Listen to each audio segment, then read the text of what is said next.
Star का day 10 का inverter AC, इसमें नो कूलिंग कंप्लेन आया। हमने साइट पे जाके देखा तो इसमें गैस अभी चेक कर रहे हैं। और इधर आप इसका पीछे पाइप देख सकते हैं, ये हवा में झूल रहा है। यहाँ पे 2 क्लिप किया हुआ है, उधर भी एक नीचे है, इधर जाने का रास्ता नहीं है। फिर भी ये पाइप ऐसे ही हवा में झूल रहा है। तो ये जहाँ से ये ज्वाइंट हुआ है, यहाँ से ही लीकेज का प्रॉब्लम लग रहा है। तो अभी नीचे तो हम लोग उधर जा नहीं सकते हैं। अभी यहाँ से प्रेशर चेक करते हैं।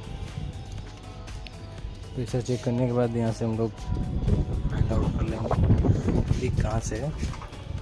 लीक चेक करने के लिए हमको इसका वाल बंद करना पड़ेगा। यहाँ पे सिंगल गेज लगाएंगे डिस्चार्ज लाइन में और प्रेशर होल्ड करेंगे तो इंडोर से पाइप का लीकेज मिल जाएगा।